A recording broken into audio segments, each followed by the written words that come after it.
En esta ocasión les quiero platicar acerca de la fiesta de Hanukkah, una fiesta que todos conocemos, muy hermosa, todos llevamos la tradición de prender las velas en esta fiesta. Pero, sin embargo, tenemos que ir más allá de la tradición y buscar el entendimiento profundo y las enseñanzas que nos deja esta maravillosa fiesta. Porque, como siempre lo digo, más allá de la versión kinder que conocemos todos, la tradición, que prendemos cada día una velita, etc., tenemos que entender muchas cosas alrededor de la historia real que hay detrás de esta festividad, el mensaje tan importante, tan especial y tan actual que nos deja la festividad de Hanukkah. Y para eso quiero comenzar con la historia. Pero para ubicarnos en la época que sucedió, quiero comenzar con una pequeña reseña histórica de nuestro pueblo. El pueblo de Israel se constituye cuando se entrega la Torá, que fue en el año 2448 de la creación del mundo. Ahí fue cuando en el monte de Sinai Dios se revela al pueblo de Israel y transmite los 10 mandamientos y hacen ese pacto, que eso lo festejamos en la festividad de Shavuot. Después de esa revelación, estuvieron el pueblo 40 años en el desierto. Y en el año 2488 de la creación es cuando entran a la tierra de Israel, liderados por el sucesor de Moshe, que fue Josué bin Nun. En la tierra de Israel estuvieron 480 años sin que se haya construido el Bet Hamikdash, el primer templo, hasta que llega el rey Salomón y fue el que construyó el primer templo, el primer Bet Hamikdash en Jerusalén. Y el primer Bet Hamikdash duró 410 años, hasta que llegaron los babilonios, liderados por el emperador Nebuchadnezzar o Nebuchadnezzar, y destruyen el primer templo y el pueblo de Israel es expulsado y va a la diáspora a Babilonia.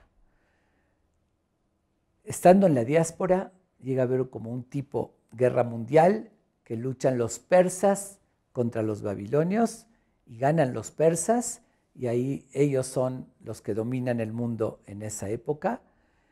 Y todo eso sucedió cuando el pueblo de Israel se encontraba en Babilonia, que ya se convirtió en imperio persa. En ese periodo es cuando sucede la famosa historia de Purim. Casi al cabo de esos 70 años que estuvieron en la diáspora, fue cuando llega el rey Ahasverosh, que fue el emperador persa, y Amán, su ministro, intenta aniquilar al pueblo de Israel, y hasta que, como conocemos la historia, entre Mordejai y Esther, salvan al pueblo de Israel, pasa el milagro de Purim, y eso que festejamos todos los años con esa festividad también hermosa de Purim. Al cabo de esos 70 años, después que Esther llega a un lugar tan importante, siendo la esposa de Ahasverosh, tienen un hijo, Daríos, o Daríos, como se dice en español, y él fue el que permitió que se regrese a la tierra de Israel y se construya el segundo templo. Se construye el segundo templo, pero creo que quede claro, el segundo templo en todo el primer periodo, o mucho tiempo, no tuvieron independencia de Israel. Todavía estaba el imperio persa dominando. Sí les permitieron construir el templo, regresar a su tierra, pero 34 años desde que desde que se construyó el segundo templo, estaban bajo el imperio persa, sin ningún problema. Les daban todas las libertades, porque justamente el que les permitió era el hijo de Ahasverosh y Esther, que obviamente Esther era judía, y les permitieron que hagan todo, no tenían ningún problema. Después de 34 años, llega una siguiente guerra muy importante, y ahí cuando llega el famoso emperador Alejandro Magno, y él lucha contra los persas, y toma el poder. Se podría decir en esa época que prácticamente conquistó el mundo Alejandro Magno. Fue el gran emperador. Digo, el mundo todavía no había América, muchos otros lugares, pero Europa y los países más importantes están bajo dominio en ese entonces de los griegos, que fue con el emperador Alejandro Magno. Dentro de sus conquistas, Alejandro Magno llega también a la tierra de Israel, que antes estaba dominada, como dije, por los persas. Pero en esta ocasión, cuando llega Alejandro Magno a la tierra de Israel, le hacen una gran recepción. Sabían que no podían luchar contra él, era un ejército muy, pero muy poderoso, y no tenían razones tampoco para luchar. Si no lucharon contra el imperio persa, no tenían razones para defenderse porque no venían a atacarlos. Entonces le hacen una recepción impresionante a Alejandro Magno. Pero quiero primero hablar de Alejandro Magno. Como todos saben, Alejandro Magno, muy joven, llegó a ser un gran emperador. Sus papás eran reyes también, él era de la realeza. Su papá era rey de Macedonia, el papá de Alejandro Magno, y él desde pequeño fue muy filósofo. Él buscaba, era muy inteligente y además buscaba mucho entender el sentido de las cosas. ¿Quién fue su maestro? Como él era de la realeza, ¿quién le dio clases directamente a Alejandro Magno? Ni más ni menos que el famoso filósofo Aristóteles. Aristóteles, está documentado, le enseñó desde pequeño a Alejandro Magno. Y él tenía mucha inquietud por la filosofía y la sabiduría y el conocimiento. Cuando llega a Jerusalén, ¿quién va a su encuentro, liderando a una gran multitud del pueblo de Israel que fueron a recibirlo? El famoso Shimón Asadik, así lo llaman, Shimón el Justo, que está mencionado en el Pirkei Avot, uno de los grandes sabios. Cuando Alejandro Magno relata así el Talmud, ve a Shimón Asadik, que era el Cohen Gadol también, y vestido con sus vestimentas que imponía, en ese momento Alejandro Magno, al mando de todo su ejército, con todas sus vestimentas como rey, como emperador, como general del ejército, ve al sabio Shimón, se baja de su carroza, Alejandro Magno, y ante la vista, ante más bien el asombro, se quedaron boquiabiertas toda su gente que estaba a su alrededor, se le arrodilla a Shimón Asadik y lo saluda. Sus más allegados, sorprendidísimos, le llaman la atención. Tú, gran emperador, ¿te estás arrodillando y respetando a un judío? Se quedaron atónitos. Y les dice Alejandro Magno, les dice, ahorita que acabo de ver a este gran santo y lo identifiqué, que esa misma figura se me presentaba y la veía frente a mí cuando salía a luchar contra un pueblo, veía la figura de él que estaba a mi frente y me ayudaba a ganar las guerras. No sabía qué significaba eso y de repente lo veo en vivo y en directo a él. Y dice, le debo mis conquistas a este gran sabio. Y ahí relata el Talmud que tuvieron grandes diálogos y Alejandro Magno vio la gran sabiduría de Shimón y sintió un respeto y una admiración por el judaísmo, por los valores, por los principios que les dio al pueblo judío todas las libertades. Aunque él conquistó Israel y Jerusalén, les permitió que sigan practicando al 100% sin ninguna limitación toda su religión y protegiéndolos además por respeto al gran Shimón. Justamente hay un testimonio de uno de los alumnos más importantes de Aristóteles, que él atestigua que Aristóteles había conocido a Shimón también y se quedó impresionado también de su personalidad, de su sabiduría, de su conocimiento, a tal grado, dijo, este sabio tiene tanto conocimiento que parece griego. Así él se expresó, porque en ese momento los griegos eran los que tenían la ciencia y el conocimiento, y él lo vio de esa manera. Pero yo creo que de alguna manera se lo había mencionado Aristóteles, que fue el maestro de Alejandro, le habría hablado un poquito de Shimón, ya tenía antecedentes de él. Okay. Pero vamos a continuar. Los griegos, con la llegada de Alejandro Magno, estuvieron en la tierra de Israel 180 años. Dominaron Israel. Okay. Después de mucho tiempo que llegó Alejandro Magno, él murió muy joven, como es sabido, Alejandro Magno. Siguieron sus sucesores, seguían respetando al pueblo, hasta que llega una época que llega un emperador, es el famoso Antiochus, que lo conocemos, que él decide cambiar las reglas.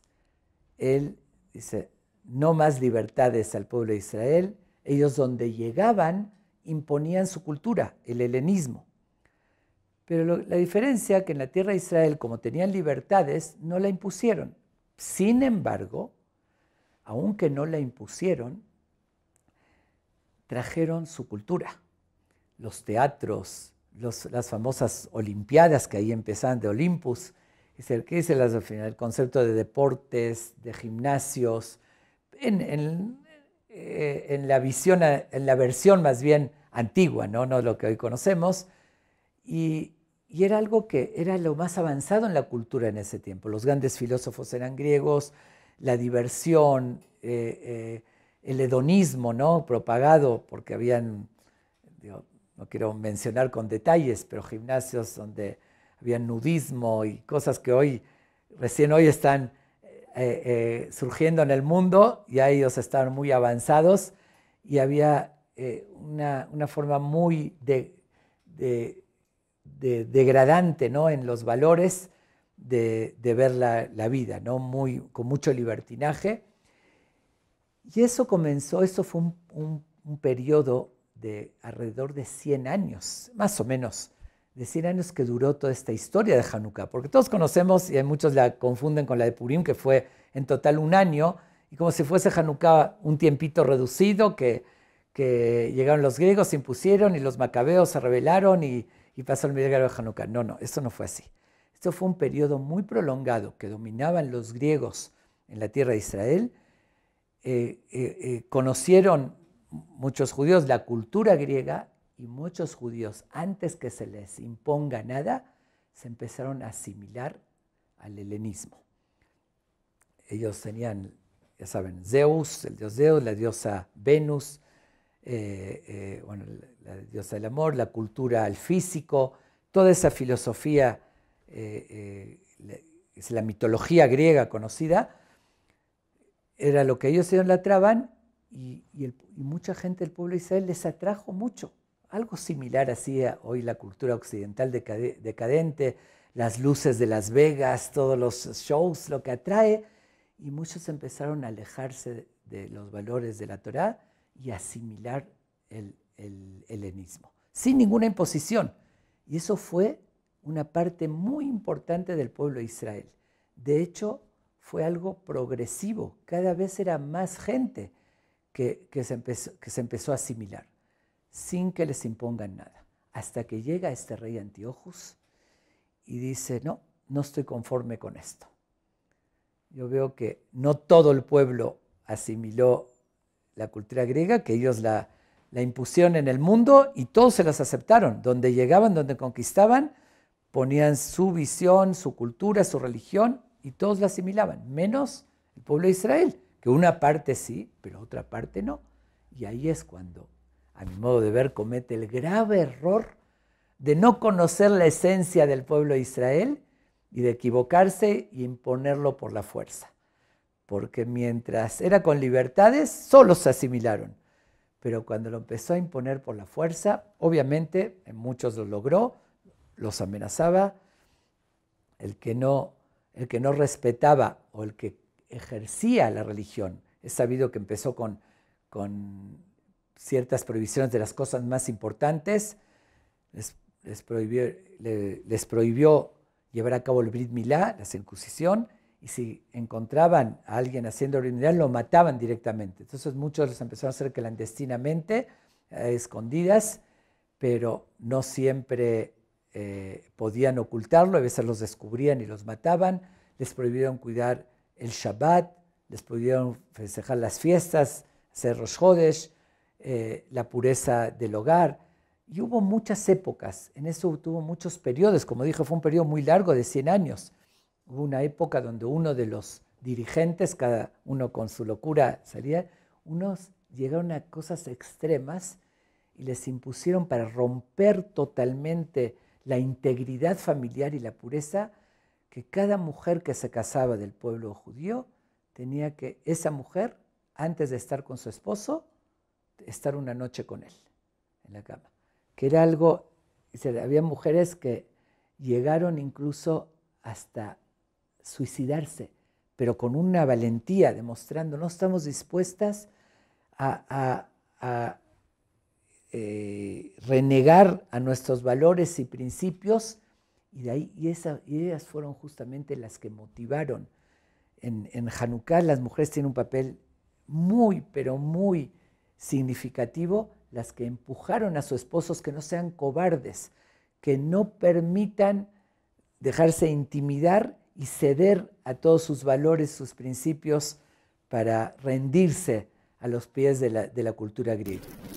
Fue dentro de este periodo cuando sucede la famosa historia de Haná con sus 7 hijos. Voy a decir muy en síntesis, antes los griegos, en esa época más bien, en las famosas arenas, como estadios, donde hacían sus shows, y ese tipo, lamentablemente en esa época hacían shows muy crueles, y de esos shows eran los donde exigían al pueblo de Israel que reconozcan y se arrodillen e idolatren a sus ídolos, que era Zeus, era uno de esos ídolos.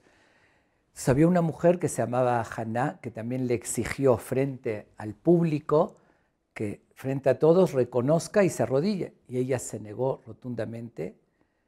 Tenía 7 hijos que estaban junto a ella. Entonces el rey malvado empieza a llamar a cada uno de sus hijos exigiéndole que se arrodille. Llama al mayor, se niega, tenían principios bien sólidos, y frente a la multitud, ahí mismo le corta la cabeza.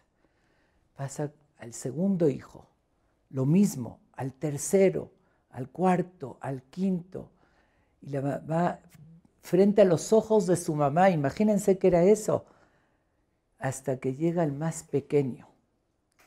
Y él llama a la mamá y le dice, es tu último hijo, convéncelo que ceda y que no me va a quedar mal también, porque estaban venciendo al emperador. Aunque los mataban, eso era cobardía, pero ellos se mantenían con esa fortaleza, algunos eran niños. Le dice, mira, y ella se negaba rotundamente, le dice, vamos a hacer una cosa, voy a arrojar mi anillo al piso y pedirle que me lo traiga. No tiene que arrodillarse frente al ídolo. La gente de lejos va a ver, va a parecer, al agacharse, agarrar el anillo, como si se arrodilló o hizo reverencia al ídolo. Le dijo la mamá, de ninguna manera, dar esa apariencia que estamos cediendo a nuestros principios, a nuestra fe en Dios, no acepto de ninguna manera. Y no solamente que no convenció a su hijo, todavía le inculcó, no te dejes convencer de ninguna manera a lo que te está pidiendo, y matan a su último hijo frente a ella. Cuentan que ella se para en una azotea y le dice a Dios, dice Dios, Abraham vino, el patriarca Abraham estuvo dispuesto a sacrificar su hijo, un hijo. Yo sacrifiqué a 7. Y con esa petición para que ya nos liberes de este sufrimiento, y no cedimos, y yo pasé esa prueba de sacrificar a 7, dicen que después se arrojó de la terraza, digo, no se debe hacer, pero no podemos juzgar, y fue un acto heroico, que es uno de los sucesos numerosos que pasaron en esas tragedias tan fuertes que tuvo el pueblo de Israel en esa época. Ok, llega un momento donde, como dije, muchos habían asimilado, no nada más que se habían asimilado, sino que los mismos helenistas judíos presionaban a sus hermanos para que se asimilen, y ellos eran emisarios de los griegos, que eran los mismos hermanos contra los mismos judíos. Llegó un momento de que hubo un grupo que dijeron, esto no puede ser más. Habían profanado el templo, llegaron los griegos al Bet Hamikdash, lo impurificaron, destruyeron todo lo sagrado, quitaron la menorá, la rompieron todo y pusieron en el Kodesh HaKodashim, el lugar más santo, pusieron un Zeus, un ídolo de ellos, y sacrificaron un cerdo allá en el lugar más sagrado. ¿Se imaginan el impacto tan fuerte y el desprecio que dieron a todo lo sagrado del pueblo de Israel, que les llegó hasta lo más profundo del corazón a la gente que de verdad seguía la religión, la tradición, y entre ellos estaba justamente el famoso Matitiao, hijo de Yohanan, que era el Cohen Gadol. Ellos vivían en una aldea que se llamaba Modín, en las periferias de Jerusalén, estaba fuera de Jerusalén. Era una familia compuesta por Matitiao, que era el papá, tenía 5 hijos muy valientes, eran Yehudá, Elazar, Shimón, Jonatán y Yohanan, eran sus 5 hijos, que tuvieron una reunión familiar, tenían una hija también que se llamaba, Yehudit, y tuvieron una reunión familiar y dijeron, no podemos permitir que esto continúe. No podemos permitir que degraden lo más sagrado nuestro, el templo, profanarlo de esa manera, que impongan, como dije, lo que les hacían a las mujeres, mataban a los que hacían el Brit Milá, y era algo tan fuerte. Unos felices, unos estaban asimilados y les valía, pero ellos dijeron, tenemos que defender nuestra Torá y nuestros principios. Y quiero que quede muy claro, no se trataba de defender sus vidas, porque no los amenazaban con matarlos. Lo que querían erradicar era su fe, su forma de vida. Si ellos cedían, los trataban como príncipes y se les daban todos los honores. No quisieron, a diferencia de la historia de Purim, que todos conocemos, Amán quiso aniquilar al pueblo judío, como algo similar como Hitler. No importaba si uno renegaba su religión o no renegaba, simplemente por ser judíos los quiso matar y aniquilar. Entonces ahí era defender los cuerpos, pero aquí no. El que se asimilaba, el que aceptaba la imposición, no les hacían nada, los respetaban y les daban todo. Aquí querían aniquilar sus almas, no sus cuerpos. Y eso es lo que decidieron defender Matitiao y sus 5 hijos. Dijeron, vamos a emprender una revuelta y no vamos a permitir que quiten de nosotros lo más sagrado, nuestra alma. Dice, como dije, Amán quiso quitar los cuerpos del pueblo de Israel, Hitler destruyó físicamente al pueblo, pero aquí estamos, nuestras almas siguen vivas y nuestros principios aquí están presentes. Pero la amenaza de los griegos era destruirnos para siempre, destruir las almas, y si lo hubiesen logrado, hoy no estaríamos aquí. Es decir, si todo el pueblo de Israel se hubiese asimilado y no se hubiese levantado esta familia y emprendido esa revuelta para defender los valores del judaísmo, hoy no existiría el pueblo de Israel.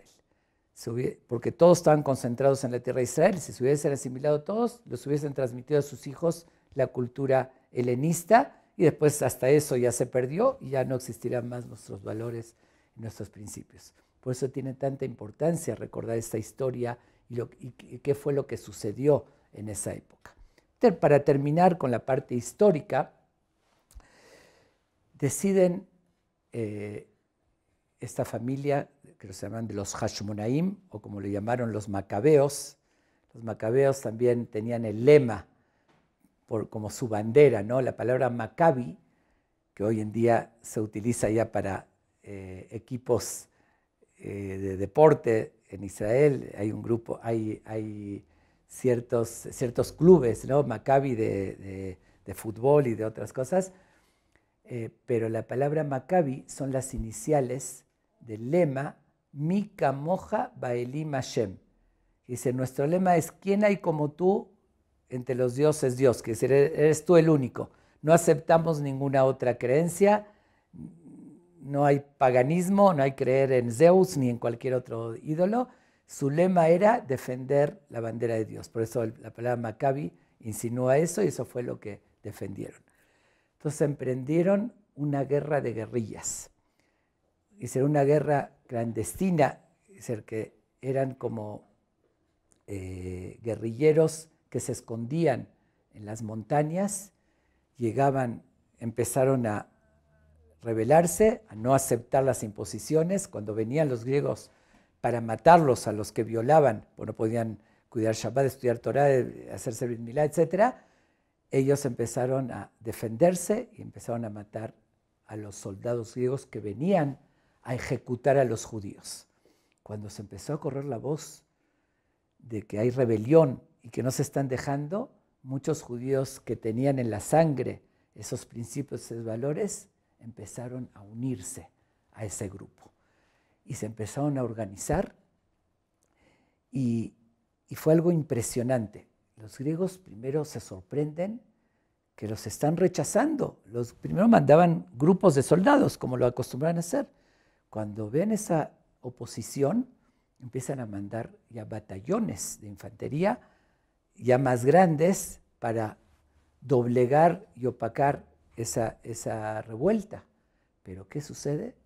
Que de vuelta son rechazados. Y ahí está la descripción impresionante en Sefer HaMaccabim, la historia de los macabeos, donde se relata las batallas, cómo fueron. Impresionantes, el heroísmo, pero obviamente que al final ganaron la guerra de una forma milagrosa, porque eran un puñado, 3,000 al final eran soldados contra las últimas batallas, o la última, contra el grueso del ejército de los griegos, que era un imperio. Reunieron a sus mejores soldados cuando iban batalla por batalla, los rechazaban y los aplastaban, mandaron al final un super ejército, y esa fue la última batalla que igual la vencieron los macabeos con muchísimo heroísmo, pero con ayuda de Dios, porque de forma natural era imposible vencer a un imperio, un puñado de guerreros que apenas entrenados, pero que tenían valentía y convicción. Vamos a dar nuestras vidas y no permitir doblegarnos y ceder a nuestros principios y a nuestros valores.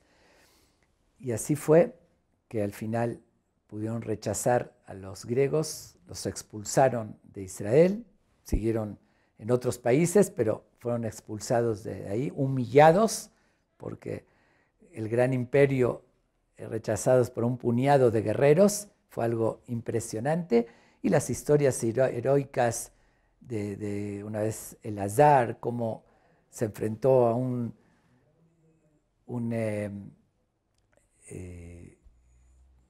guerrero muy valiente que venía sobre un elefante y sí lo pudo matar, y al final el elefante lo aplastó. Ahí fueron muriendo los hijos hasta que quedó Yehudá como líder, etc. Los detalles de la historia hay que leerlas y es interesante, pero vamos a limitarnos. Además, uno de los sucesos también notorios en la historia de Hanukkah fue el heroísmo también de una de las hijas del Cohen Gadol, de esta misma familia de los Hashmonaim, que como dije se llamaba Yehudit.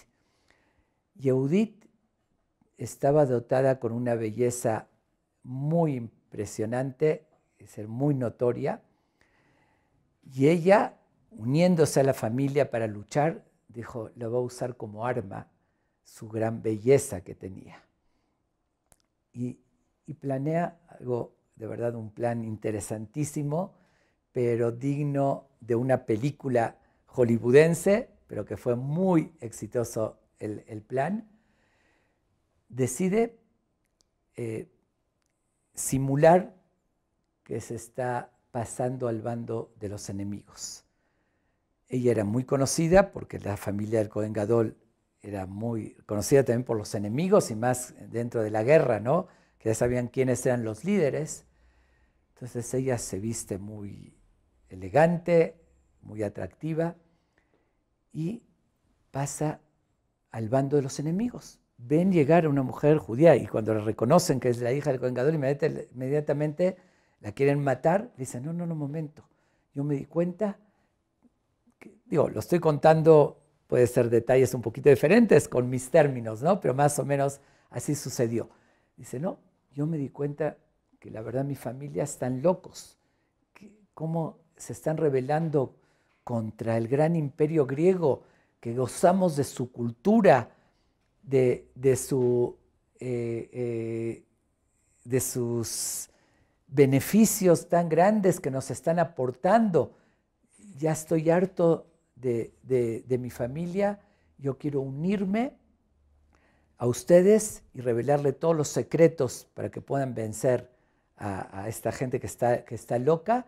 Dice, pero quiero ir directamente con el general del ejército. En ese momento, cerca de Jerusalén, estaba uno de los generales importantes del ejército de los griegos, emprendiendo ahí las batallas. Dice, quiero directamente que me lleven con él. Todos se sintieron muy halagados, felices, le cuentan al general, ni más ni menos, que esta princesa era hermosa, dice, quiere verte a ti, está traicionando a su gente y quiere revelarte todos los secretos. ¿Ok? Él feliz la recibe, ve su belleza y se derrite ante sus encantos y ella lo empieza a seducir. Entonces le dice, yo la verdad te admiro, veo la valentía, ustedes, la cultura, dice, lo que están enseñando al mundo, nosotros están atrasados. Y le dice, quiero estar contigo. Y él, obviamente, se le cae la baba y es donde le dice, pero ¿sabes qué? Quiero primero conocerte un poquito más, que tengamos una cena íntima. Y coméntanos también que preparó unos quesos un poco salados para que den sed, quesos artesanales. Y le dijo, te trajo una comida muy especial y preparó también un vino muy fuerte. Entonces, efectivamente, él acepta la invitación, le organiza una cena. Ella pide, quiero estar a solas contigo. Por favor, que no estén aquí los soldados molestando. Y él se sentía en las nubes. Y sí, quita a todos los soldados, le empieza a dar de comer, le da el queso salado, le da de beber vino, otra copa, ya lo empieza a emborrachar hasta que se queda dormido, le agarra la espada y le corta la cabeza al general. Con la cabeza regresa, obviamente estaba a solas, nadie supo de eso, se escapa, regresa al lado de su gente y levanta la cabeza, ven la cabeza del general malvado que estaba. Los demás soldados, cuando entran a la carpa y ven sin cabeza a su general, crea una confusión y ahí aprovechan para atacar, y esa fue una de las batallas importantes que ganaron contra los griegos. Y de ahí sale justamente una costumbre de comer en la fiesta de Hanukkah comidas de leche, recordando a los quesos que le dio de comer Yehudit a este general, que de esa manera aceleró la victoria contra los griegos. No fue solamente eso, pero eso fue una de las batallas importantes que gracias a la valentía y la astucia de esta Yehudit, que pudieron ganar esa batalla. Y así hay muchísimas historias de valentía impresionantes de Hanukkah. Okay. Ese es el contexto general en el cual sucedió el famoso milagro, que posteriormente quiero explicar el mensaje y la filosofía. Concluyendo, después de que ganaron ya los macabeos, como los llaman, o los Hashmonaim, ganaron la guerra contra los griegos y los expulsaron, regresaron al templo. El templo estaba totalmente profanado, impurificado, todo. Es decir, se encargaron no de destruirlo, ojo, Ellos no querían destruir, ellos querían impurificar, querían que predomine su cultura, su visión, su idolatría al judaísmo. No estaban interesados, como dije, ni en matar a los judíos ni en destruir sus cosas, sino convertirlas, transformarlas. Por eso pusieron en el lugar más sagrado su ídolo, no lo destruyeron. Lo famoso que se conoce, que los aceites, como está escrito, impurificaron, dice Betimeu et ashmanim, impurificaron los aceites, no los tiraron, no los destruyeron, los impurificaron. No querían tirarlo, querían quitarle esa visión de santidad que había en el judaísmo. Y ahí es cuando llegan de vuelta los Hashmonaim al templo, ya bajo su dominio, con su poder, y empiezan a reconstruir, a purificar todo, y quieren regresar al servicio que se llevaba a cabo en el Bet HaMikdash, el servicio rutinario. Dentro de los servicios tenían que prender la famosa menorá, el candelabro que se prendía todos los días en el Bet HaMikdash. Ya no estaba el candelabro de oro famoso, sé que encontraron 7 como palos así de hierro, muy sencillos, porque están acostumbrados a la menorá de oro, pero provisoriamente iban a prender en lo que sea para cumplir, para reanudar el servicio del templo.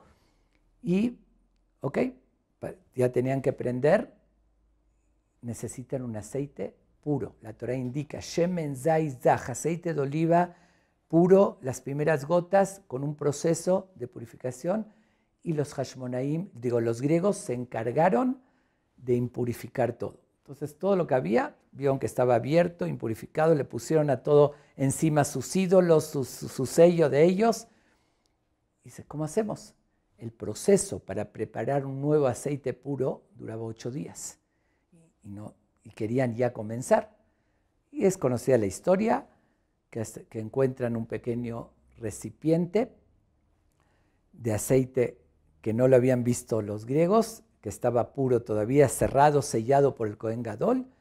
Bueno, pero era un recipiente porque lo tenían preparado por recipientes para cada día, para prender la menorá.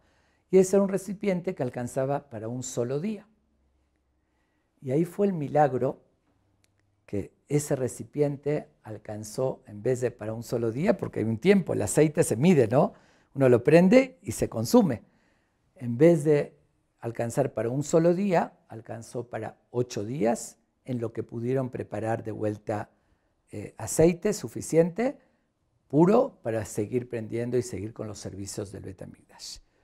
Ok, eso es lo conocido, esa es la historia de Hanukkah. Pero aquí es donde quiero entrar a la otra parte, al entendimiento de todo eso. Y quiero comenzar haciendo ciertas preguntas a la versión, como dije, que todos conocemos, a la versión Kinder. Y nosotros festejamos 8 días de Hanukkah y todos los días prendemos la Hanukkah. No es la menorá, porque la menorá, el candelabro del Bet HaMikdash, el candelabro original tenía 7 brazos, 3 de un lado, 3 de otro y 1 en el medio.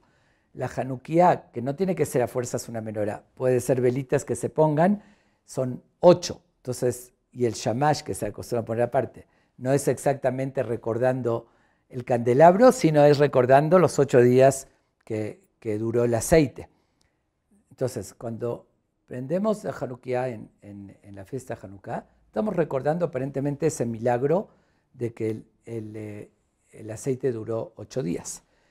Pero, sin embargo, después de la historia que conté, yo creo que todos entendemos y queda muy claro que el milagro importante que sucedió en Hanukkah no fue que un aceite duró 8 días. No solamente que no fuese, no era relevante eso. Estuvieron casi no sé cuántos años, digamos 100 años, y muchísimo tiempo sin los servicios en el Bet HaMikdash. No daba lo mismo una semana más, era lo de menos.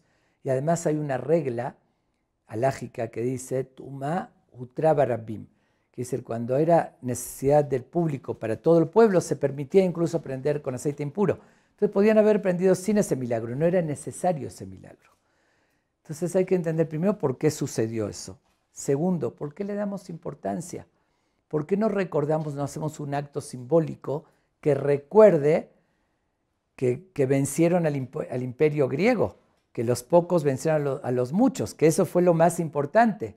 ¿Por qué estamos recordando, prendiendo una vela 8 días? Si vemos la historia de nuestro pueblo, vamos a ver que la Torá relata milagros impresionantes a través de la historia, en todas las épocas, fuera de nuestra época, pero en las épocas anteriores del Tanaj, cada ratito, desde ni hablar en Egipto, que eso sí lo recordamos cuando salieron de Egipto con Pesaj, pero después cuando Yoshua entró a la tierra de Israel, está escrito que milagrosamente se cayeron las murallas de Jericó, dieron 7 vueltas, tocaron el shofar y se derrumbaron.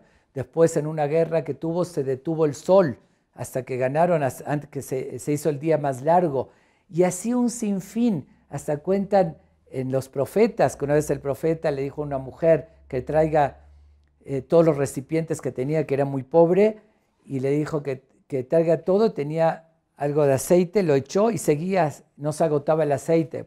Hubo tantos milagros en la historia y no hacemos fiesta ni recordamos. Aquí por un detalle que era insignificante. Está bien, el aceite duró 8 días, pero no era relevante ni importante. Todos los años, 8 días de fiesta por recordar este detalle y no estamos recordando la guerra y todo lo importante, como que llama mucho la atención. Hay que entender realmente el significado de este milagro. Y esto sucedió el 25 de Kislev, del mes de Kislev, del mes hebreo, y está insinuado también en la palabra Hanukkah. Hanukkah, que significa, Hanukkah es cuando reinauguraron. Hanukkah viene de Hanukkah Mizbeach, de la inauguración, reinauguración, por eso se llamó la fiesta de Hanukkah, la fiesta que reinauguraron. Pero en la palabra Hanukkah dice, se divide en 2 palabras. Hanu, que dice descansaron, se liberaron. Ka es Kafé, el 25. Que dice, fue cuando ya se liberaron, ¿no? Eso fue el 25 de Kislev. Y también, ¿por qué justamente fue el 25 de Kislev? ¿Qué tiene de especial esta fecha?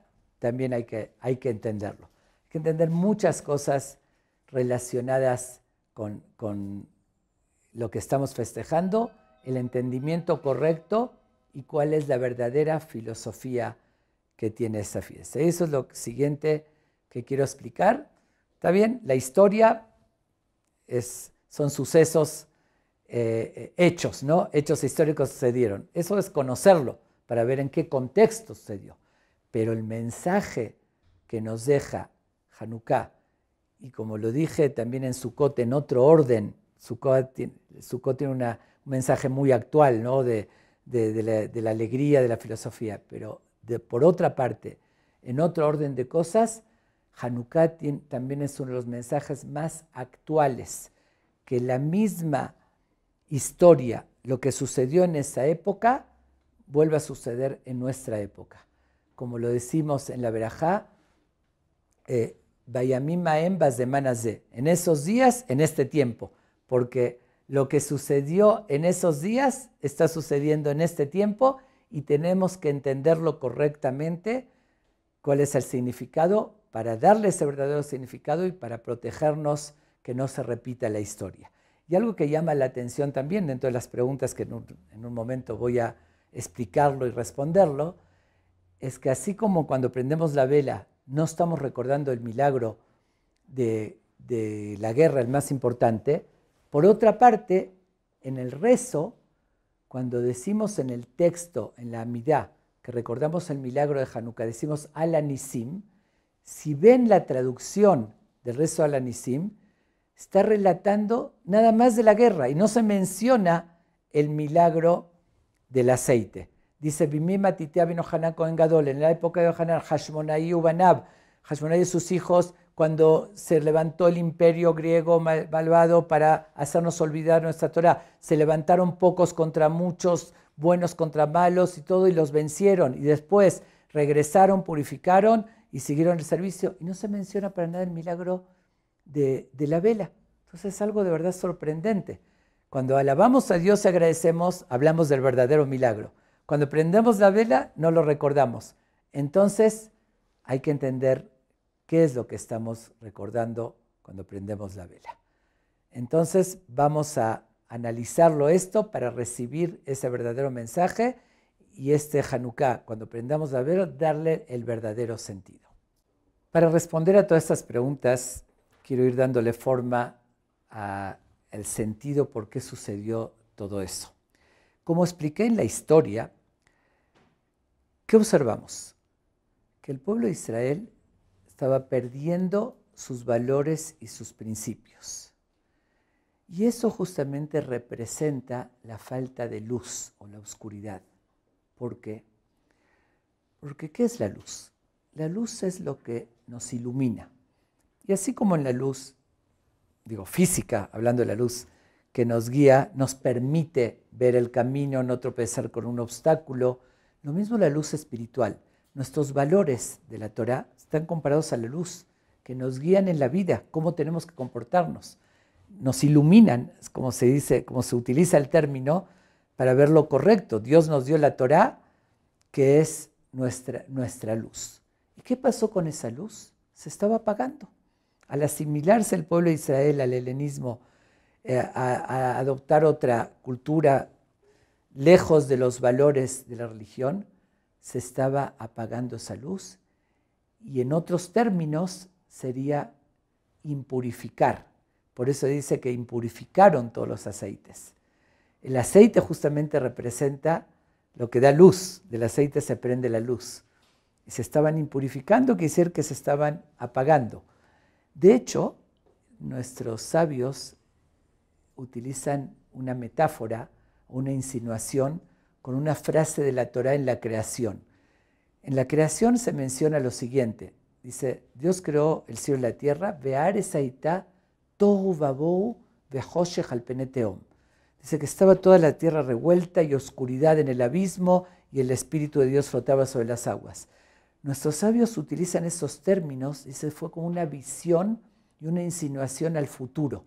El pueblo de Israel pasó 4 diásporas, o más bien dominios de gobiernos diferentes, y lo ponen en esas palabras, que dice la palabra tohu se refiere a los babilonios, que era babobu también, el vacío, se refiere a los persas que vinieron después de los babilonios. El término Hoshech, oscuridad, dice, se refiere a los griegos en la época de Hanukkah, que trajeron oscuridad. Tehom, al abismo, dice a los romanos, que destruyeron el segundo templo. Beruach Elohim, el Espíritu de Dios sobre las aguas, se refiere a la llegada del Mesías. Eso es un concepto aparte. Pero aquí quiero tomar solamente esa comparación, ese término de Hoshech, de luz, de oscuridad. Diríamos al contrario, los griegos trajeron luz, la filosofía griega, los grandes filósofos, la cultura, sí, pero al pueblo de Israel le trajeron oscuridad, porque le querían apagar la luz del judaísmo, la luz de nuestros valores. Intencionalmente, Dios insinuó la historia de lo que sucedió con ese pequeño milagro del aceite. ¿Por qué? Hizo que quede un pequeño recipiente de aceite puro. ¿Qué simbolizó ese pequeño recipiente? Esa familia de los Hashmonaim, de Matitiah y sus hijos, que fueron una familia que mantuvieron el aceite puro. ¿Qué quiere decir el aceite puro? La luz de sus valores no permitieron que lo impurifiquen los griegos. A muchas otras familias los influyeron y dejaron sus principios, sus tradiciones y se impurificaron. Pero justamente pasó intencionalmente que un recipiente Dios se los ocultó para demostrar que una familia sí quedó pura. Pero ¿qué pasó? ¿Por qué pasó ese milagro de que dure 8 días? Porque de una familia, de un recipiente que mantuvo el aceite puro, se extendió esa luz al resto del pueblo de Israel. Ellos lucharon para defender sus valores, no sus cuerpos, como dije antes. No temían por sus vidas, temían por sus principios, por su luz. Y cuando lo lograron, se volvió a prender la luz del pueblo de Israel y se extendió. Y como lo mencioné, si ellos no hubiesen emprendido esa revuelta y hubiesen permitido que se extienda, hoy ya no existiríamos. Se hubiese apagado totalmente la luz del pueblo. Por eso nosotros simbolizamos ese milagro prendiendo unas velas. No porque tenga importancia el detalle que duró el aceite más días. Eso es lo de menos. Como dije, estamos acostumbrados en toda la historia a milagros mucho más significativos que esos. Estamos recordando el otro milagro, el que defendieron, el que salieron a la guerra, defendieron sus principios y se mantuvo la luz prendida. ¿Y cómo lo recordamos? Prendiendo la luz, diciendo, sigue la luz de nuestro judaísmo prendida. No la pudieron apagar y la mantenemos prendida. El mensaje real de Hanukkah es no solamente prender simbólicamente una velita, es en la casa mantener la tradición y los valores, porque si uno nada más prende una velita simbólica y por otra parte no cuida ninguno de los preceptos, ninguna de las tradiciones, igual tiene la luz apagada, entonces ahí no se gana nada. Por eso es muy significativo justamente que lo prendemos cuando está anocheciendo, cuando se pone el sol, que empieza la oscuridad, ahí prendemos la luz. ¿Y a dónde? Afuera. Como decir, seguimos dando luz al mundo, seguimos transmitiendo los valores. Por eso lo ideal es afuera de la casa, si podemos influir al mundo. Si no, dentro de la casa, a la familia, seguir prendiendo esa luz. Pero eso que significa dar educación, dar principios, seguir transmitiendo. Por eso pregunté antes que en el rezo, en Al-Nisim, no se menciona para nada el milagro de las velas. Se menciona que pocos vencieron a muchos, que puros vencieron a impuros, porque está hablando de lo más importante. Cuando alabamos a Dios y agradecemos y recordamos el verdadero milagro que es la guerra. Lo simbolizamos con prender las velas, pero no por el detalle de que el aceite duró, sino por lo que representó eso, que la luz se mantuvo prendida del pueblo de Israel. Por eso dije antes que Hanukkah es de las fiestas más actuales. ¿Qué está pasando hoy en el mundo? Lamentablemente está pasando como la primera fase de la historia de Hanukkah. ¿Qué mencioné antes? ¿Cuál fue la primera fase? Simplemente los griegos trajeron a Israel teatros, gimnasios y cosas un poquito más feas, que no quiero mencionarlas, un poquito de perversión, y eso atrajo, llamó la atención. Habían hasta orgías y gimnasios que iban desnudos, etcétera, etcétera. Eso los fue atrayendo y los fue jalando y se fueron asimilando. Sin ninguna imposición, había libertad absoluta al principio. Como dije, se equivocaron cuando decidieron imponer porque ahí no lo iban a lograr de esa manera. ¿Y hoy qué pasa? Gracias a Dios, por una parte, tenemos todas las libertades, no como en la historia, que nos prohibían y nos limitaban. Pero lamentablemente un porcentaje importante de nuestro pueblo se deja llevar por esas luces ajenas, esos atractivos que nos hacen ojitos y nos atraen a todo lo que se ve en internet, en la calle, en la falta de valores, en vez de gimnasios, las discos, y a veces. Y hoy más que nunca que se está repitiendo, por eso dije es actual, más que nunca tenemos que hacer esa lucha que hicieron los macabeos, los Hashmonaim. Mantener nuestros principios y preocuparnos que no se apague la luz. Transmitirla, dar luz afuera también, enseñar nuestros valores, explicar la importancia que tiene. Esa es la esencia de Hanukkah. No la confundamos con algo tan superficial y, como dije, versión Kinder, nada más recordar un detallito, que eso no es lo relevante. Enfoquémonos en la esencia verdadera de Hanukkah. Y al margen, voy a decir un detalle interesante nada más, que tenemos la idea por tradición, decimos de que el aceite duró 8 días. Ese aceite prendieron un día y se extendió 8 días. No forzosamente sucedió así. De hecho, yo creo que la versión más lógica, más aceptada, que fue un poquito diferente el milagro. ¿Por qué digo esto? Porque está indicado en la Torá que todos los días el Cohen tenía que prender la vela en la menorá en el templo. Pero ¿cómo la tenía que prender?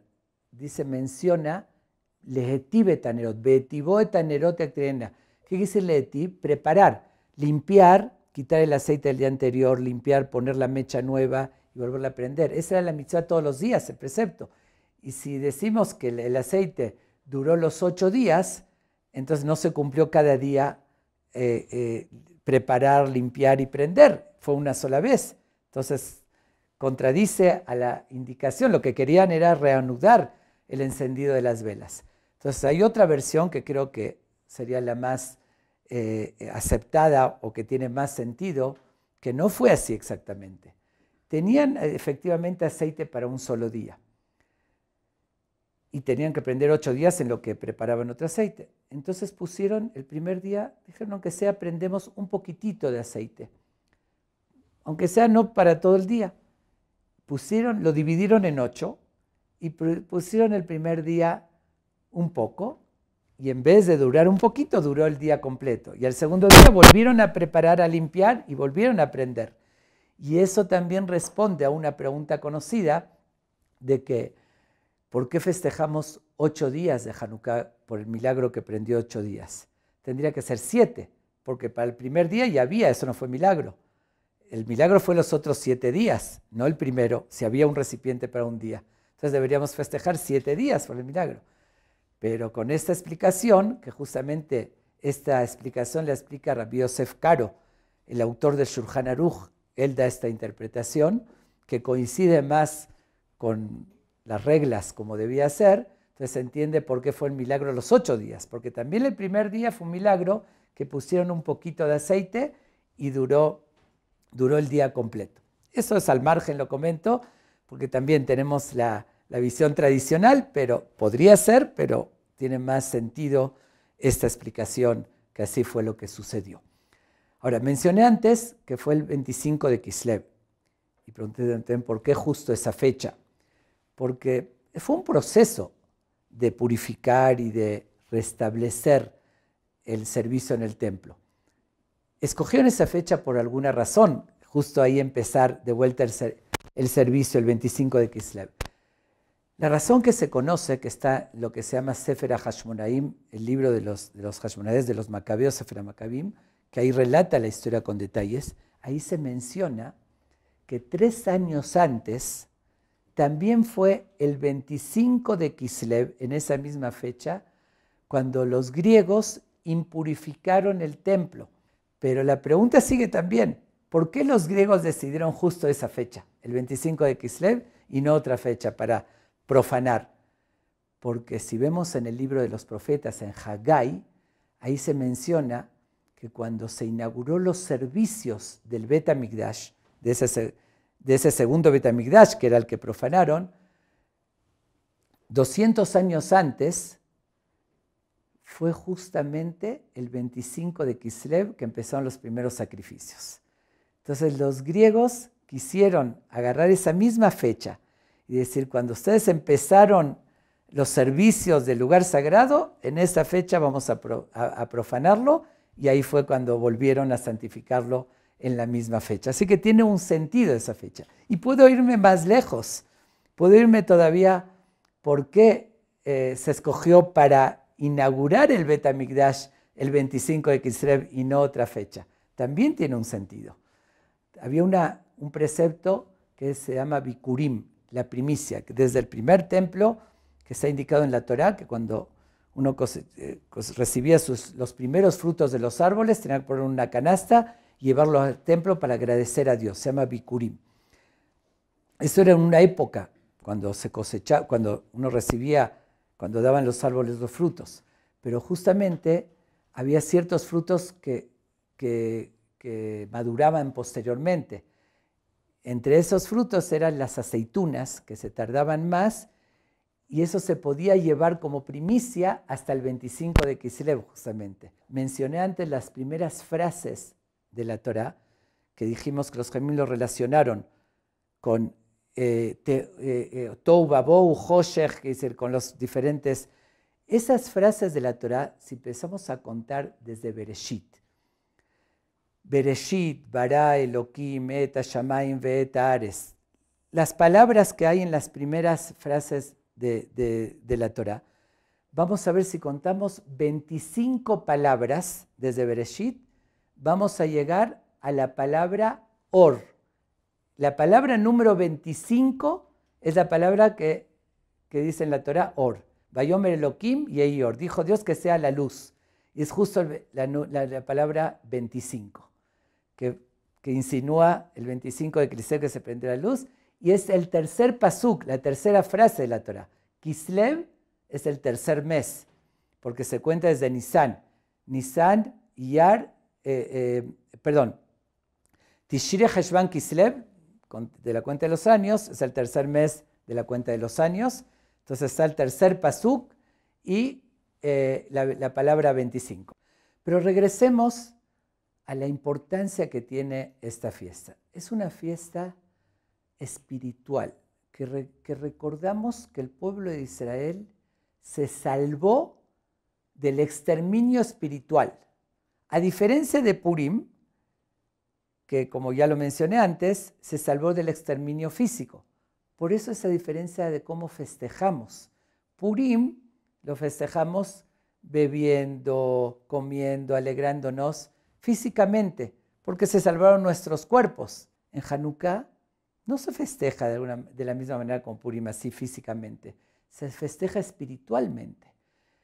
¿Cómo se festeja? Agregando el Halel, que es la alabanza a Dios en el rezo, que es expresando nuestra alabanza, prendiendo las velas, que es algo espiritual, como dije, de la luz, porque se salvó nuestro espíritu.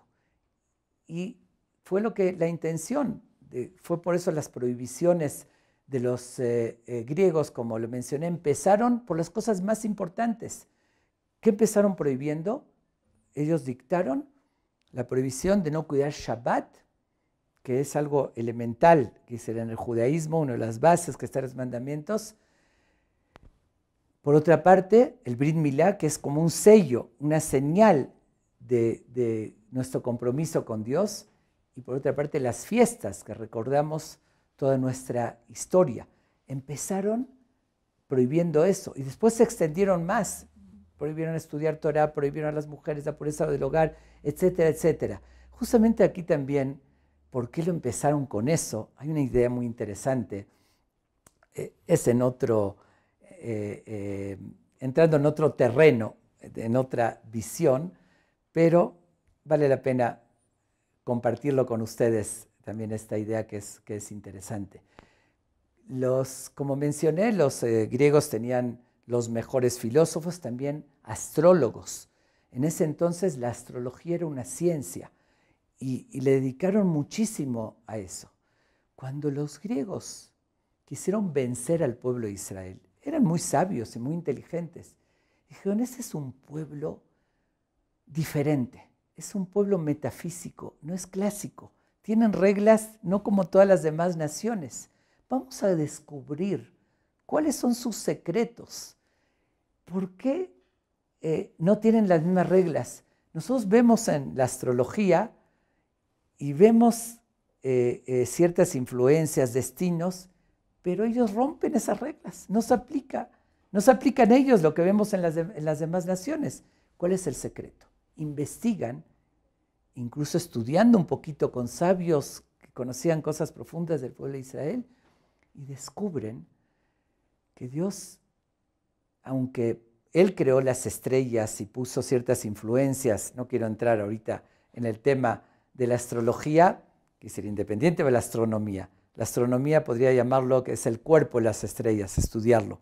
Y la astrología es el alma. Hay quienes no lo aceptan, en el Talmud se habla mucho, pero igual con esa visión de astrología es que Dios estableció un sistema de influencia en el mundo. No quiere decir no confundirnos como lo hacían en los tiempos de antes, que idolatraban a las estrellas porque veían que tenían cierto poder, pero el error de ellos era que no veían quién estaba detrás de todas esas estrellas.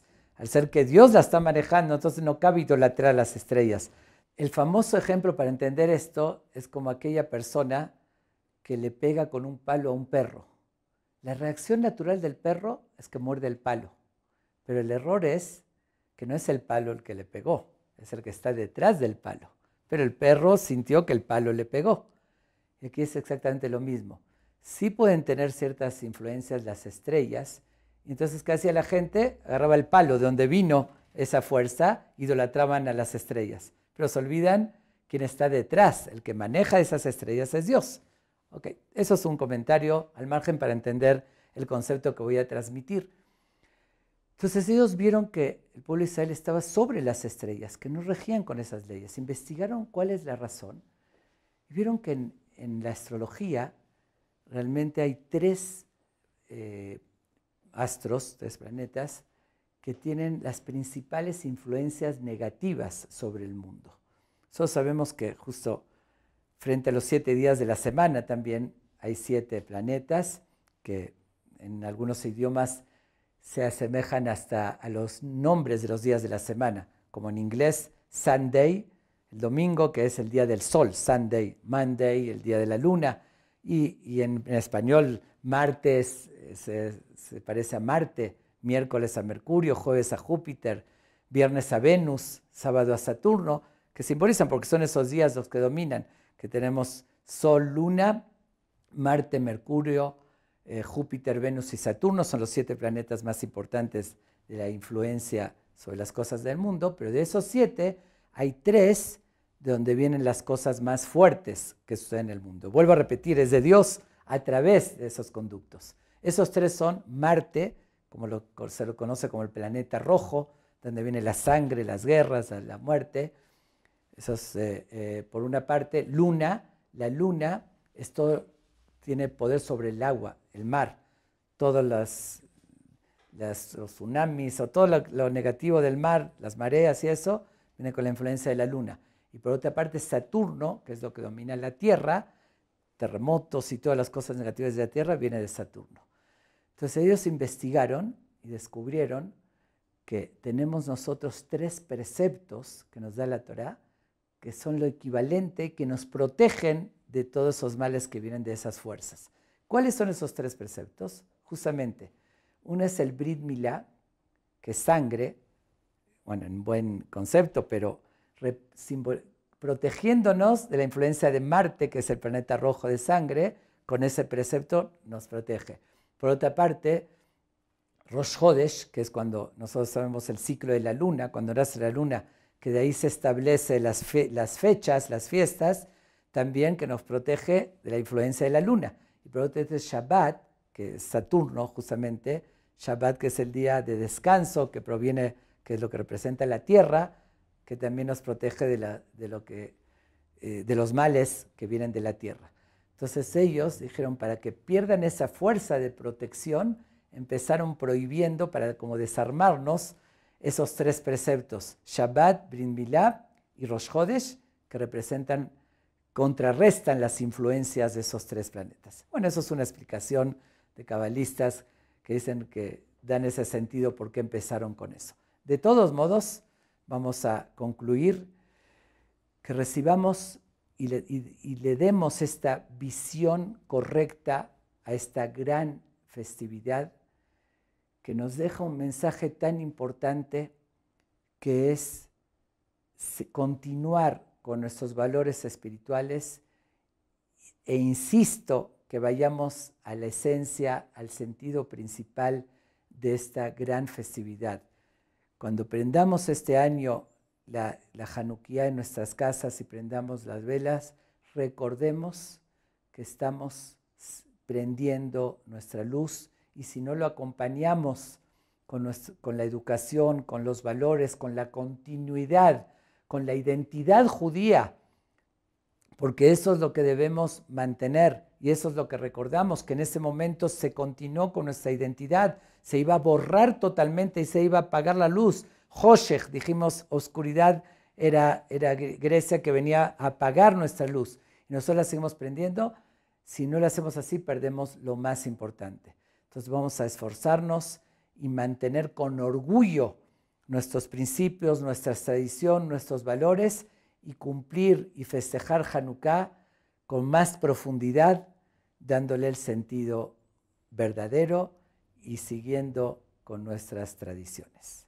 Después de explicar la historia de Hanukkah y su filosofía, quiero pasar ahorita a la parte técnica, lo que fue establecido por nuestros sabios como una ley, como una práctica que tenemos que llevar a cabo en la fiesta de Hanukkah. Y quiero explicar brevemente las reglas de cómo se debe prender la vela de Hanukkah. Está indicado que desde el 25 de Kislev, que es la primera noche de Hanukkah, se debe prender por lo menos o más o menos media hora después de la puesta del sol, cuando ya se hizo de noche, es prender una vela de Hanukkah. Lo ideal es prenderlo en la entrada de la casa, en la parte de afuera, hacia la calle. Sin embargo, nosotros que estamos en la diáspora no podemos estar prendiendo afuera. En Israel lo acostumbran a hacer hasta hoy en día en la entrada, pero si uno no puede hacerlo afuera, lo debe hacer junto a la puerta dentro de la casa.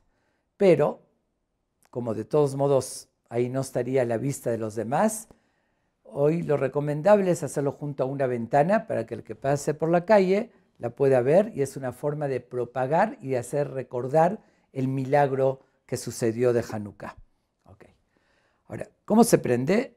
La costumbre es, y la recomendación del Talmud, es prender la primera noche una vela, la segunda 2 y así sucesivamente hasta la octava noche. Se puede prender en aceite, que es lo recomendable, en aceite de oliva incluso, que era como lo aprendían en el templo, con aceite de oliva. Entonces lo recomendable es aceite de oliva, si no, cualquier aceite. Si uno no tiene la posibilidad de prenderlo con aceite, con una vela que dure por lo menos media hora prendida, en un lugar donde no entre un viento que la pueda apagar, que es el que esté protegida para que dure esa media hora. Esos a grandes rasgos, las reglas. Ahora, no tiene que ser en una Hanukkah como esta. Esta está bonita, simboliza un poquito la menorá, el candelabro que había en el templo, que era de 7 brazos, algo similar, pero grande, en oro, tallado y demás. Puede ser en simplemente vasitos como estos, apoyados, o lo que uno tenga, pero es más bonito prenderlo en una Hanukkah. Tenemos la costumbre de agregarle lo que se llama el shamosh. ¿Qué es el shamosh? El que ayuda, el que sea un medio para prender a las demás. ¿Por qué? Porque no se pueden utilizar las velas que se prendieron por Hanukkah, por la mitzvah, por el precepto en la Hanukkah. No se puede usar su luz o para algún beneficio, usar el fuego. Entonces, por si uno llega a necesitar, se le agregó esta, que de esta es al margen, es independiente, y de esta sí se puede usar. Entonces, la costumbre normal es que prenden primero el shamash, y después de esa misma prenden las demás. Pero hay quienes se acostumbran, y esa es parte de nuestra costumbre, de no utilizarla tampoco esa. Prender las de cada día y al final prender el shamash. Aunque está indicado prender primero el shamash. No importa, aquí se aplica el dicho, el orden de los factores no altera el producto. Entonces las dos costumbres son válidas, se puede prender primero el shamash como está establecido y después las demás, o primero decir la verajá, la obligatoria, y al final prender el shamash. Entonces quiero indicar, porque a veces crea confusión, de qué lado se va agregando y qué lado se va prendiendo. Entonces ahorita lo voy a demostrar cómo se debe hacer y con las verajot correspondientes. El primer día se le agrega una tercera verajá que es Shehianu. Siempre que se hace algo por primera vez después de un año, se dice la verajá Shehianu, alabando a Dios que me dio vida y me hizo llegar hasta ese momento. Pero eso es el primer día o la primera vez que uno prende. Si no pudo prender el primer día, prendió el segundo, dice Shehianu. Pero nada más una vez. Y después se dicen 2 verajot. Se prende la primera, la obligatoria, y después el shamosh, o viceversa. Se prende el shamosh primero, no se dice la verajá, se dice antes de prender la que es obligatoria. Okay. Nada más que la verajá no la voy a decir pronunciando correctamente el nombre de Dios, porque no es Hanukkah en estos momentos que estoy grabando, entonces lo voy a decir sin pronunciar correctamente. Cuando dicen la verajá en Hanukkah, la deben decir pronunciando el nombre de Dios como debe ser, como está indicado. Okay. Baruch ata Monai Elokeinu melech haolam asher kideshanu bemitzvotav vesivanu leadlik ner Hanukkah.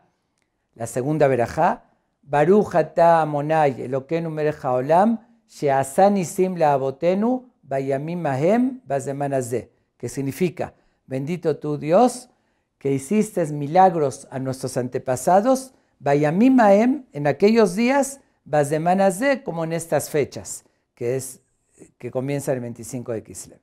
Y la tercera verajá, como ya expliqué, que se dice la primera vez, que es Shehianu. Baruch ata Amonai Elokeinu melech haolam shehianu vekiemanu veigianu lazeman hazeh. ¿Ok? La primera. Siempre después de la verajá se prende la obligatoria, la de esa noche. Y el shamash se prende o después o antes, pero no inmediatamente después de la verajá.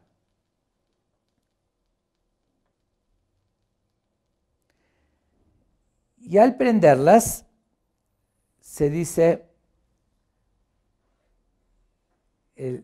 esa poesía de expresar por qué prendemos estas velas, que se lo canta de la siguiente manera.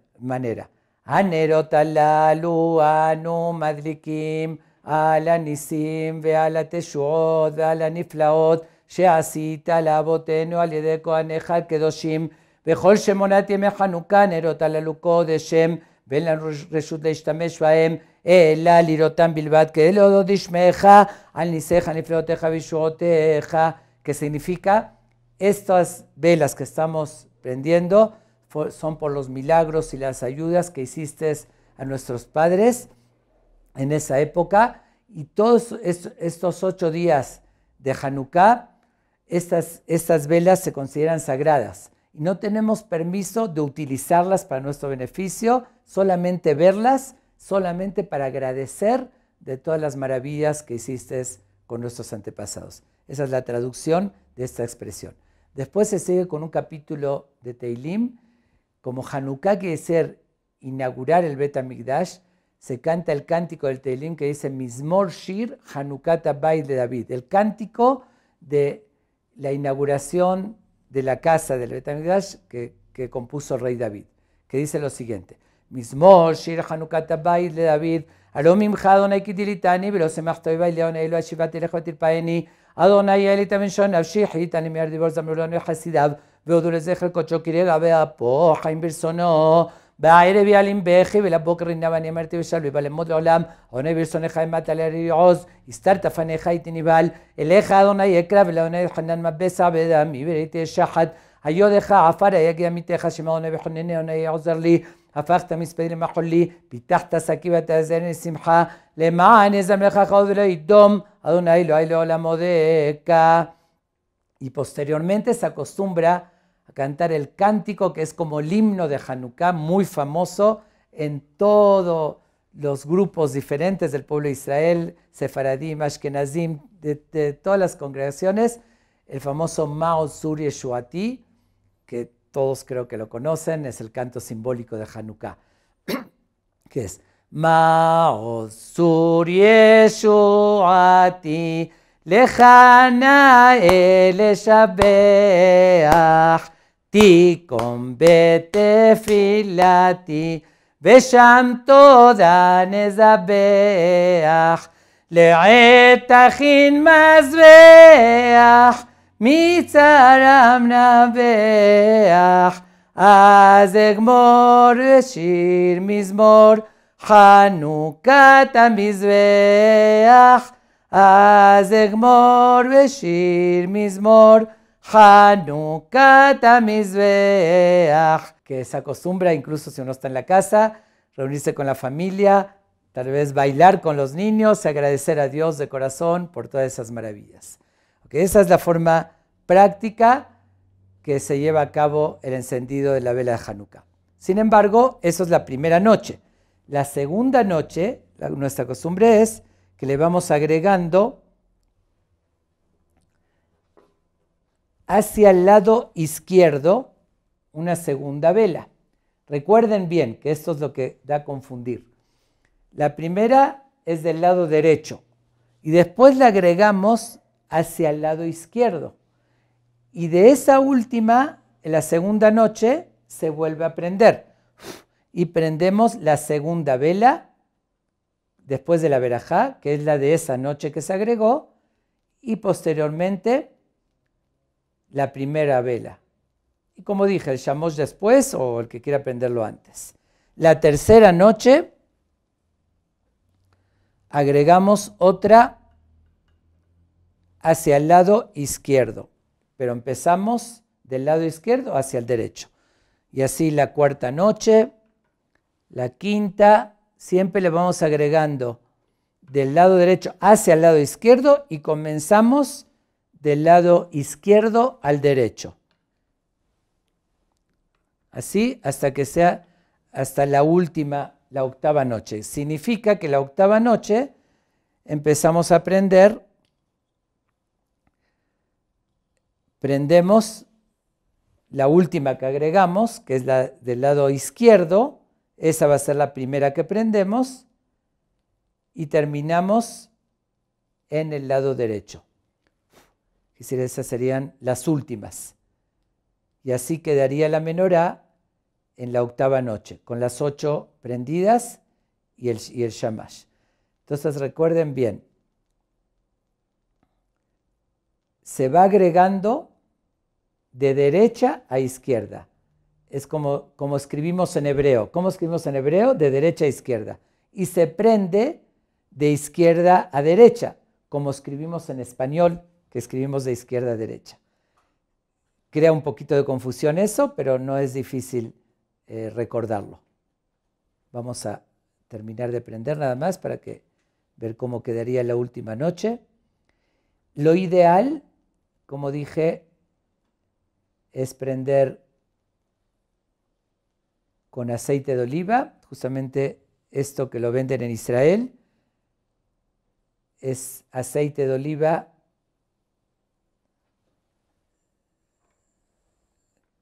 que está como endurecido, después se va derritiendo y así queda la menorá prendida, la januquía. Nuestra costumbre, la costumbre sefaradí, es que en cada hogar, en cada casa, se prende una januquía para toda la casa, para toda la familia. Entre los ashkenazim acostumbran a prender cada uno una januquía. Nuestra costumbre es una sola. Y en eso no hay diferencia de quién sea el que habite la casa. En el caso que una mujer vive sola, también tiene la obligación de prender las velas de Hanukkah. De hecho, como lo dije en la historia, aquí las mujeres jugaron un papel importantísimo en Hanukkah y tienen la misma obligación que el hombre en todas las reglas de prender la vela de Hanukkah. Que es decir, cuando hay una familia completa, el hombre la está prendiendo junto a su esposa y sus hijos. Tiene que procurar cuando estén despiertos todos, porque la idea es propagar este mensaje. Y cuando más se publique, por eso dije, se puede poner una ventana que se vea la calle para que la gente que pase lo vea, es lo ideal. O si no, que la familia esté despierta y que pueda ver. Y la obligación es hombre, mujer, y cuando se prende ya en la casa, con eso se cumplió. Si alguien salió de la casa y no pudo estar en ese momento, igual cumplió con que se haya prendido en su casa. Y si alguien está como huésped en otra casa también, se acostumbra a que participa en el costo de lo que es el aceite, es simbólico también para decir que él también cumplió y con que se prenda en esa casa es suficiente.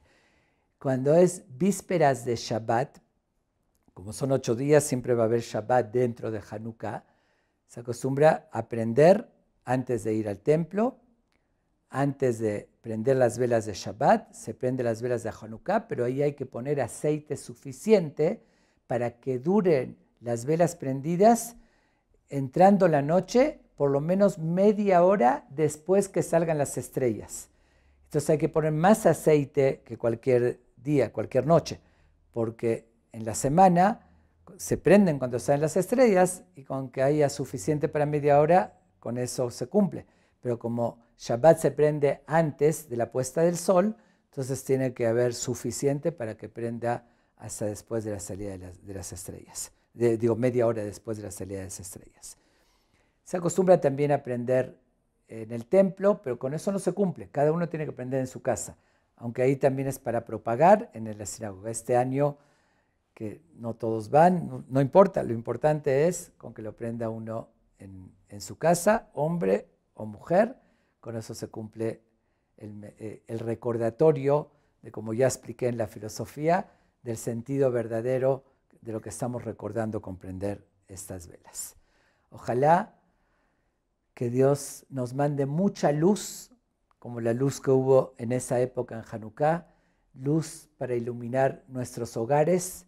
Acuérdense que la palabra Hanukkah viene también de la misma raíz de Jinuj, de educación. Es dar luz, dar valores, dar guía para seguir con estos valores milenarios, con estos principios, con estas leyes que Dios nos da para tener una vida de calidad.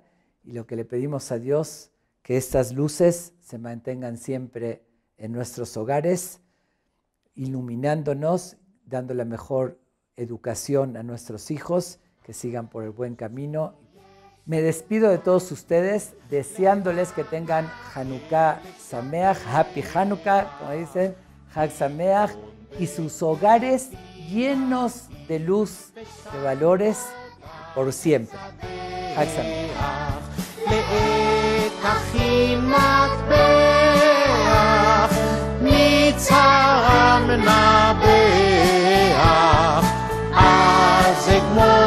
בשיר מזמור חנוכת המזבח